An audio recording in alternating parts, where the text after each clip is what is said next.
Olá! Você tem alguma história do seu avô ou da sua avó que eles te contavam e que isso permeia na sua vida até hoje?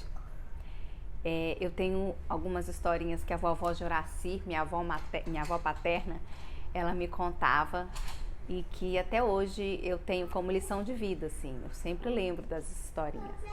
A vovó Juraci, ela faleceu em junho de 2015, mas até hoje essas histórias, elas ficam muito dentro de mim, assim.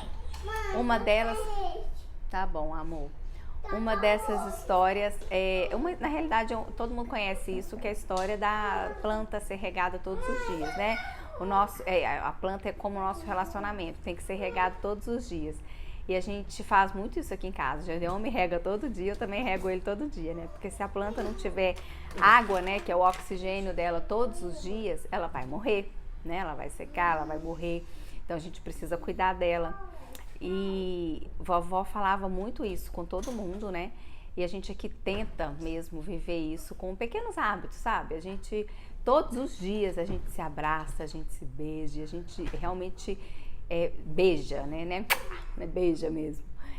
Às vezes a gente está lá embaixo na portaria, o Gedeon tá indo trabalhar e o porteiro, algum vizinho fala: é tão bonitinho ver vocês dois, parecem namorados.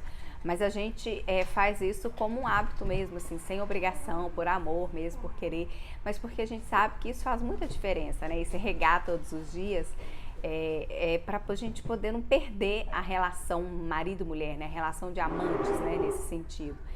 E faz diferença mesmo, né? Às vezes a gente sai com casais que estão há 10 anos juntos, 15 anos juntos, mas eles não dão um beijo, né? Parecem dois irmãos. E isso, gente, uma hora a conta chega, né? A gente tem que namorar, né? É muito importante. Quando a vovó falava isso, eu entendia, né? É muito importante a gente ter essa relação de namorado, assim, né? Não dá pra transar todo dia, né? Mas pelo menos abraçar, beijar, ter esses carinhos, esses mimos, né? Mandar mensagem. E tem um outro fator também que influenciou muito para isso. Quando a gente tinha 1 ano, eu acho, de namoro, faleceu o Eli, pai da Brenda, da Marina, né, o esposo da Meire. E a Meire é irmã do Gedeon, e foi numa tragédia. E o Eli, ele falava muito com a gente, assim, não briga, vive o carinho, o amor, se abraça, se beija. Ele era muito afetuoso. E a Meire falou um dia, né, se eu soubesse que era o último dia dele, né. E a gente nunca sabe. Quando ele morreu, a gente entendeu muito isso, né? A gente nunca sabe. A gente nunca sabe se é o meu dia, se é o dia do Gedeon. Então a gente se abraça, se beija, porque se eu morrer ou ele morrer antes de voltar para casa, ali vai ter sido o último momento que a gente passou junto. E o último momento foi com esse afeto, né? Com esse carinho. Então a gente realmente faz isso, né? E tem as outras coisas que a gente vai tentando, né, colocar na nossa relação a dois para poder ficar molhadinho, né? Regado melhor, né? Vamos falar melhor. Muito bom não, né? Para ficar regado de água, né? Para ter oxigênio, né? E tem uma outra história que minha avó contava também de relacionamento, que é a história do liquidificador. E é engraçado que a vovó sempre contou essa história. E quando eu li o livro Amor Líquido, eu entendi perfeitamente o que era a história do liquidificador. E ela fala assim que todo o relacionamento de um casal é como um liquidificador. Então o liquidificador vai ter dia que ele vai quebrar, que ele vai dar um trincado, vai ter dia que o próprio motor não vai funcionar, mas leva para consertar. O copo vai colando, cola aqui, cola ali, vai colando, colando. Se o copo já estiver muito quebrado, troca o copo, mas não troca o liquidificador.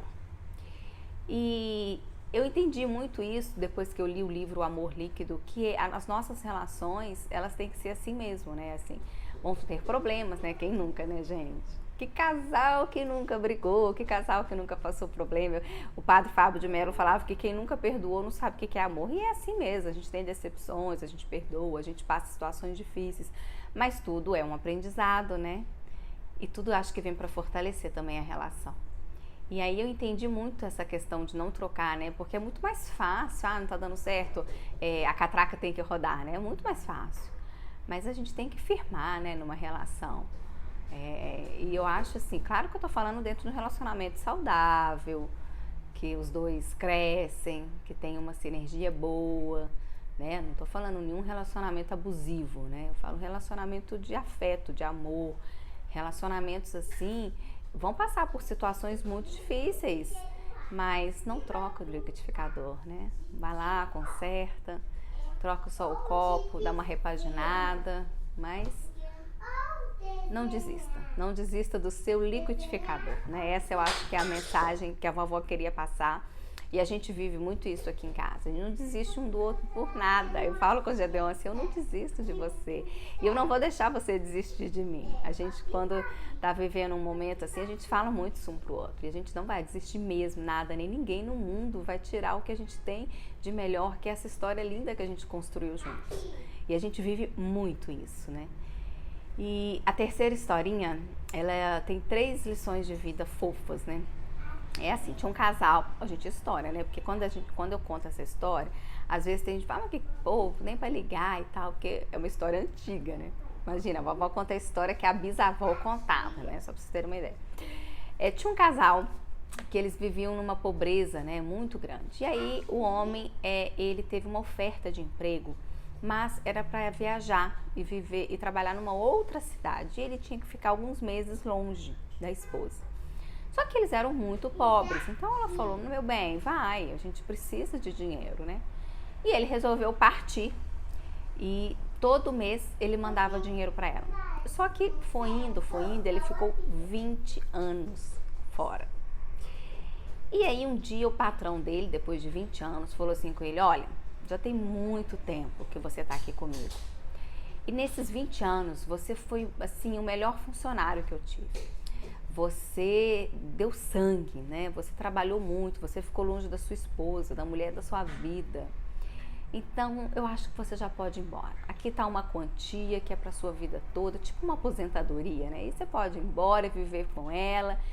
E aí ele ficou muito feliz, agradeceu muito o patrão dele, foi embora. Ele tava assim, numa alegria surreal, né? Vou voltar pra minha casa, ver minha esposa, poder passar o resto dos meus dias de vida com ela. E aí ele, voltando para casa, na estrada, ele olhou assim e falou, nossa, tá longe. E ele viu um caminho que era tipo um atalho. E ele pensou em ir por esse atalho. Mas aí ele ficou pensando assim, gente, eu quero tanto ver a minha esposa. Se eu pegar esse atalho, às vezes eu vou me perder e eu não vou chegar lá. Aí desistiu. Aí, andando pela estrada, ele escutou um barulhão do outro lado e viu um movimento e ele pensou em ir lá para poder ver o que estava acontecendo. Só que ele pensou, gente, se eu for ali, eu vou perder tempo. E eu tô doido para chegar em casa, ver minha esposa. Não vou lá. E foi embora. E foi. Aí, quando ele estava chegando lá, ele avistou a casa toda pintada, arrumada, varanda, flores, jardim, uma casa linda. E ele ficou tão feliz de pensar, né? Minha esposa pegou o dinheiro que ele mandava todo mês e foi arrumando a casa. E de repente ele viu saindo um homem bonito lá de dentro. E aí ela saiu correndo atrás e deu um abração no homem. E ele ficou com ciúmes e falou, poxa, todo esse tempo eu pensando nela, eu esperando por ela, eu mandando dinheiro para ela e ela faz isso. E aí na hora que ele ia virar para voltar, a mulher virou e falou assim, vai com Deus, meu filho. Aí o olho dele encheu de lágrimas e a esposa dele viu ele e ele saiu correndo para abraçar ela, eles se abraçaram e ela falou, quando você partiu eu já estava grávida. E são 3 lições muito bonitas que tinha nessa história, né? Uma é que a vida é uma reta, não queira pegar atalhos.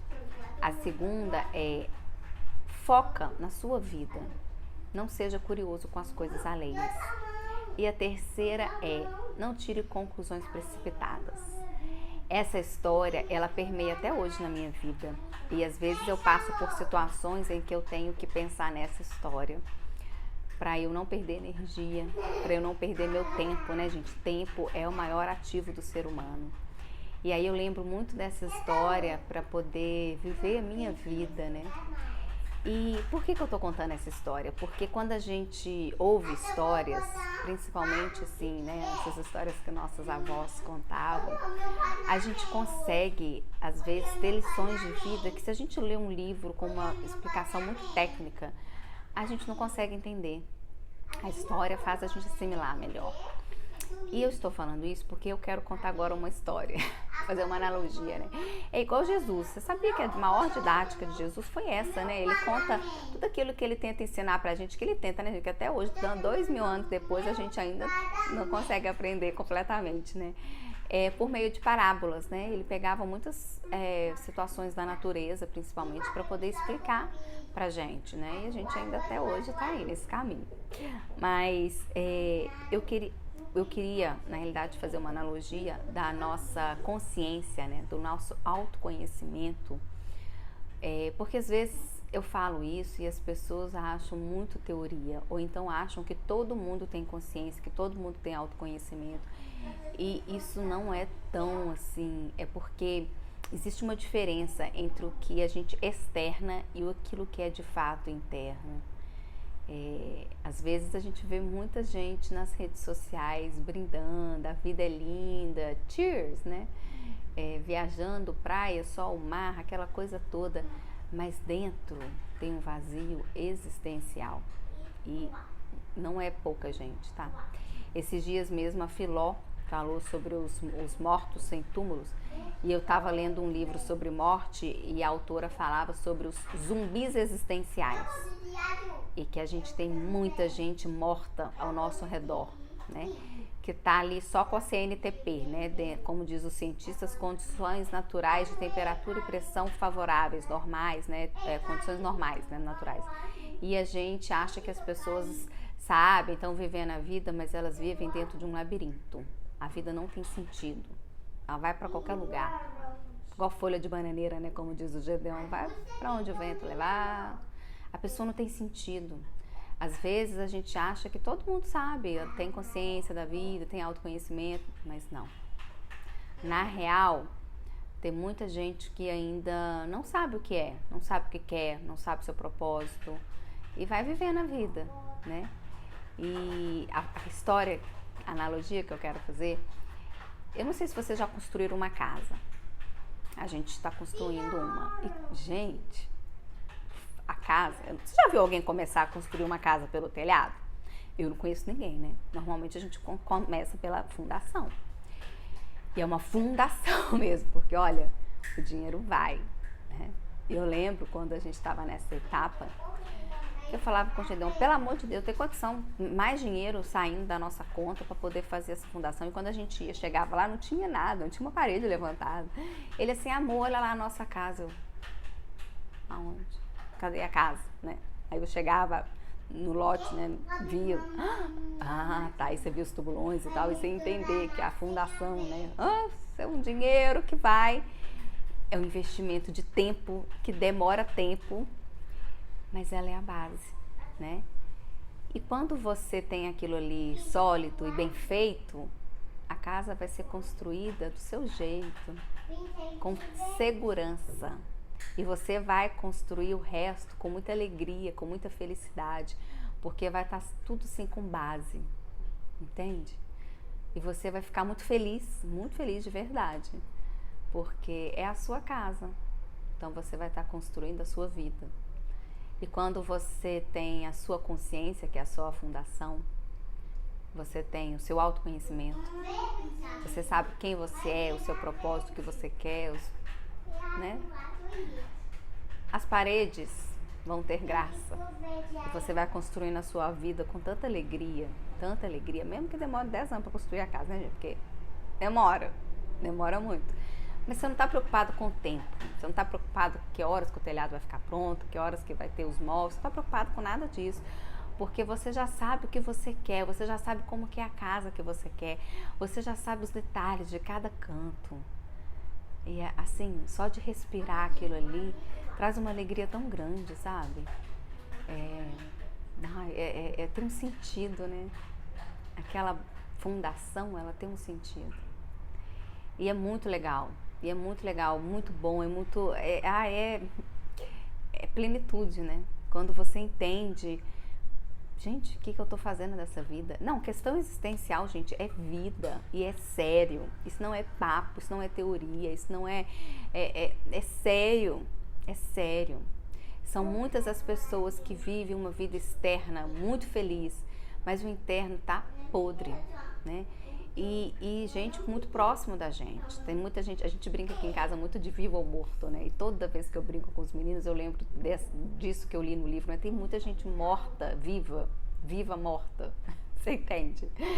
Que tá na nossa vida. A pessoa não, sabe aquela pessoa que não exala a vida, né? Que você encontra com ela, entra ano, sai ano, passa ano e a vida é a mesma. Aquela morte, né?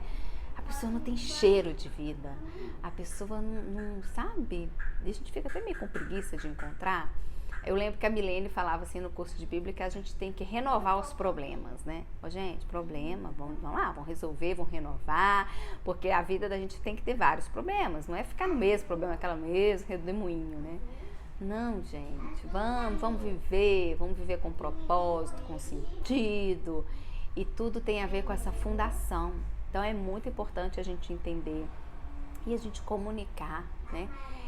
Quando os meninos tinham, 6 meses eu acho que eram 6 meses, o Anielo ficava muito com a mão fechada e aí as pessoas brincavam muito que ele puxou o padrinho dele, né? Que o padrinho dele é muito econômico e aquilo me chamou muita atenção. E aí a gente foi conversar com a pediatra e tudo, fomos olhar e ele realmente descobriu, no início era uma monoparesia cerebral. E aí quando ele fez 1 ano, a gente foi no Dr. Rodrigo, né, Carneiro, que é o neuro dele, e descobrimos que ele tem uma hemiparesia cerebral. E aí depois que eu descobri isso, eu comecei a ler tanto e a pesquisar tanto sobre plasticidade neural e eu me encantei, né, gente, porque é um assunto tão gostoso e eu fiquei pensando assim, se o meu filho é capaz de criar uma conexão no cérebro dele, em algum neurônio, de que ele pode estimular o lado esquerdo dele e ele funcionar, eu posso tudo nessa vida. E inclusive numa das leituras eu descobri que o nosso cérebro não sabe a diferença entre o real e o imaginário. Eu falei, que é isso, gente? Sou a mulher mais feliz do mundo. Meu cérebro sabe que eu sou a mulher mais feliz do mundo, então eu sou a mulher mais feliz do mundo, né? Gente, quando a gente tem noção disso, né, isso faz uma diferença. E eu passei a ter muitos outros hábitos saudáveis na minha vida diante disso, né? Passei a estudar a PNL, né, Programação Neurolinguística, eu sou apaixonada com esse assunto. Quando alguém fala pra mim que estuda isso, que fez curso, nossa, eu sento do lado da pessoa e eu não saio até absorver toda a informação possível a respeito disso. Porque é tão bom a gente saber que a gente pode mudar a comunicação da nossa vida. E, gente, isso faz muita diferença, né? É aquela história, e isso tem a primeira coisa para a gente ter essa transformação dentro da gente, a gente quebrar crenças limitantes. Meu Deus, quantas crenças limitantes que a gente cresce com ela. Mãe, então, meu Deus, a maternidade ela tem assim, não, você tornou mãe, você tem um livro de crenças limitantes, né? E é um assunto que eu comecei a gostar muito, me interessei muito e eu adoro muito. Inclusive quem aí já fez curso, me liga, me chama aí no direct, me manda mensagem pra gente poder bater altos papos, porque eu adoro esse assunto. Vem aqui em casa tomar um café, pelo amor de Deus, porque eu adoro esse assunto. A gente não tem noção de que a gente usa 10% somente da nossa consciência, do nosso poder, né? E não é o poder no sentido ruim, não, a gente pode usar também, né? Mas pensa nas coisas boas que a gente pode fazer para a nossa vida, para a vida das pessoas que estão ao nosso redor. E tudo começa muito pelos hábitos, né? Os hábitos saudáveis, eles fazem a total diferença. Quando eu falo de acordar cedo, eu sempre acordei cedo, na realidade. Eu sempre dormi com as galinhas, acordei com as galinhas, faz parte da minha vida, da minha essência. Mas eu nunca fui uma pessoa de acordar antes. Eu acordava e assim, às vezes eu levantava da cama, né? Daquele jeito, né, gente? Eu sempre acordei cedo, tipo 5h30, 6 horas era o horário que eu acordava antes. Mas eu não era de...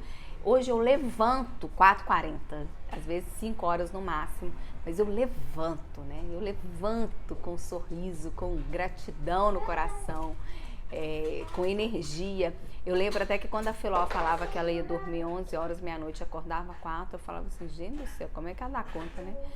Mas hoje eu entendo, quando a gente tem esses pequenos hábitos saudáveis, né? Eles fazem muita diferença na vida da gente. E quando eu falo isso de acordar cedo, às vezes as pessoas falam assim, não, eu nunca vou conseguir fazer isso, mas eu consegui, então todo mundo consegue, né? Porque eu sempre acordei cedo, né? Eu acordava 5h30, 6 horas, mas às vezes eu acordava, ficava um pouco na cama, aí levantava, assim, dependendo da hora eu trabalhava, 8h30, 9 horas, eu enrolava, tomava um café de 1 hora, né? Era aquela coisa. Hoje não, hoje eu levanto e já vou fazendo tudo que eu tenho que fazer, assim, meu corpo movimenta. Já faço outra coisa que eu acho assim, gente, é um hábito tão pequeno, mas assim, ele chega a ser bobo, né? Você ter um devocional, sabe? Ter um livro, um caderno, um livro, né, de mensagens diárias, gente, isso faz tanta diferença. Independente da religião que você tem, da sua crença, mensagens pela manhã fazem uma diferença enorme no seu dia, e faz mesmo, né? Essa primeira hora do dia, inclusive, ela nomeia o resto do dia, né?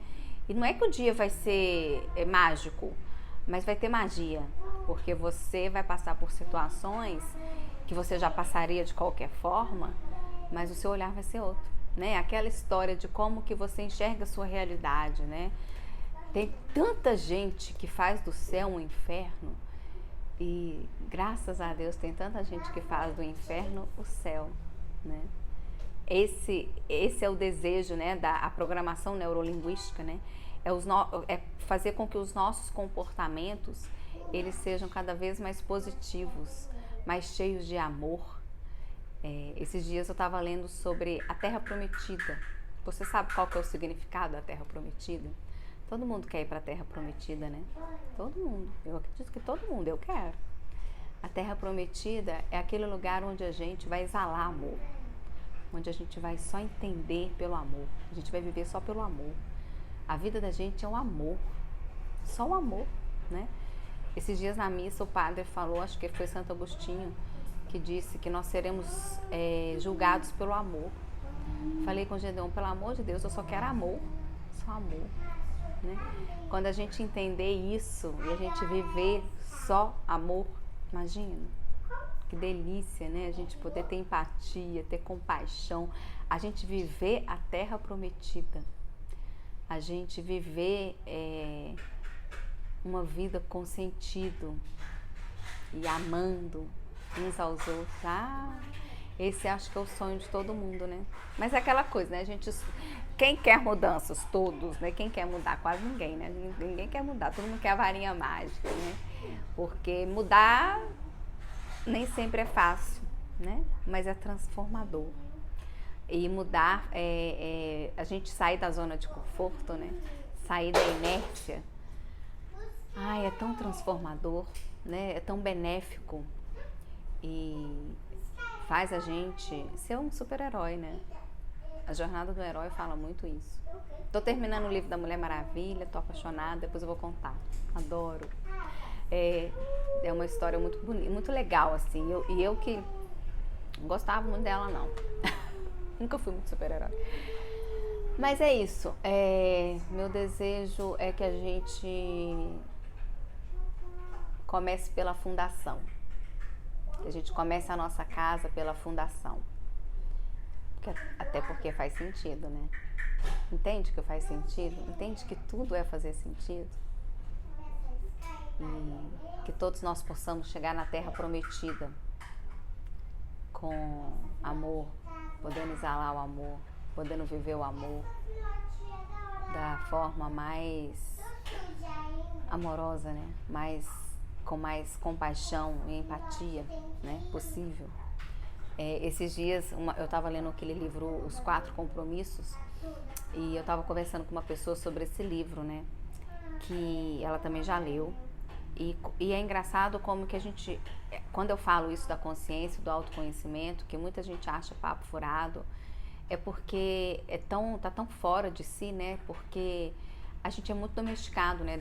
Nesse livro, Os Quatro Compromissos, ele fala da domesticação. A gente tem um parasita dentro da gente. E esse parasita, ele impede a gente de viver, ele impede a gente de pensar, ele impede a gente de ter consciência. Porque a gente é tão domesticado, e a domesticação faz parte, né? Pra gente poder viver uma sociedade certa, com ordem, né? Mas mesmo assim tá mais ou menos, né? Mas a ideia é, né, a gente viver uma sociedade organizada, um sistema organizado. E aí por isso que a gente é domesticado, né? A gente é educado pelos nossos pais, pela escola, pela família. E só que chega num certo ponto que esse parasita, ele atrapalha a gente, né? Ele tá dentro da nossa domesticação e ele é um parasita mesmo, que ele vai nos sugando, né? Vai sugando a gente, vai tirando a energia da gente, vai tirando o tempo da gente. E aí ou a gente acaba com ele ou uma hora ele acaba com a gente, né? E seja uma doença, morte, enfim, que são os zumbis existenciais, né? Uma hora esses zumbis vão ser nós, né? Se a gente não cuidar desses parasitas, se a gente não parar de alimentar esses parasitas, se a gente não enfrentar, né? Ele fala muito isso no livro, pra gente poder enfrentar os parasitas, né? Assim, esses monstrinhos cara a cara, enfrentar os nossos medos, enfrentar as nossas dificuldades, enfrentar os sentimentos ruins. Quando a gente a gente vai dentro da nossa consciência, a gente entende a gente. E a gente não vê só coisa boa, a gente vê as nossas sombras, mas a gente vê isso de uma outra forma. A gente passa a amar o nosso processo. Independente do que você fez, passou, você passa a amar o seu processo. Porque você vai entender. Eu tenho uma amiga minha que eu acredito muito em sincronia, né? Eu acredito muito na providência de Deus, muito. Tem uma amiga minha que ela fala que é a teia invisível das mãos de Deus Pai. É uma forma muito bonita e muito poética de ver, e eu vejo assim também. E eu lembro, inclusive, que foi uma senhora que me contou essa história também, que a nossa vida, Deus vê ela como um pano de prato de frente, assim, aquele patinho na lagoa, todo desenhadinho. E a gente às vezes olha atrás e vê aquele monte de ponto cruz, aqueles fios emaranhados, a gente não entende nada, né? Fica olhando aquela coisa, mas a gente vê, quando a gente vê os pontos cruz, a gente entende essa sincronia de fatos. Inclusive, quando a gente vive isso, né, essa teia invisível, a gente fica em paz. E isso é uma coisa que eu sinto muito mesmo. Quando eu tô em paz com esse monte de coisa que às vezes está acontecendo, que eu não tô entendendo nada, não tô entendendo nada que tá acontecendo, gente. Mas eu tô em paz, é porque eu sei que tem a mão dele. Eu sei que a mão dele tá ali. E que depois eu vou olhar o pano de prato de frente e vou ver igual ele. E hoje em dia eu vejo muito isso. Hoje em dia eu entendo por que eu casei com Gedeon. Eu entendo por que eu tenho 2 filhos. Tudo, eu entendo tudo que eu já vivi, né? Agora eu tô vivendo o outro lado dos pontos cruz. Daqui a anos eu vou olhar pra frente e vou entender tudo que eu tô vivendo hoje, né? Mas quando eu vivi as coisas que eu vivi, dificuldade de engravidar, tanta coisa que a gente já viveu junto, e na época era tudo meio assim, né? Era sem entender nada. Hoje eu entendo detalhes, gente, detalhes. Às vezes vem coisas assim na minha consciência e eu entendo detalhes mesmo. É muito gostoso você ver isso, você ver esse projeto de Deus sendo realizado, é vida, né? É plenitude, é felicidade plena mesmo. Então, eu desejo isso para todos nós, né? Que a gente invista na nossa fundação. Ela vai ter tempo, vai demorar às vezes não, mas às vezes demora. É um trabalho, é um processo, vai ter dinheiro, né? E dinheiro às vezes não é nem dinheiro assim, né? Às vezes é um pouco dinheiro que você pode ter que investir com um curso, com uma terapia, não sei, mas vale a pena, né? Cuida da sua fundação para que você possa construir a sua casa com muito amor, com muita alegria, porque a casa vai ter o seu jeito, a casa vai ser como você sempre sonhou, a casa vai ter um ambiente que você sempre desejou, vai ter o seu cheiro, a casa vai ter as lembranças mais lindas que você pode viver na sua vida. Um beijo, fica com Deus.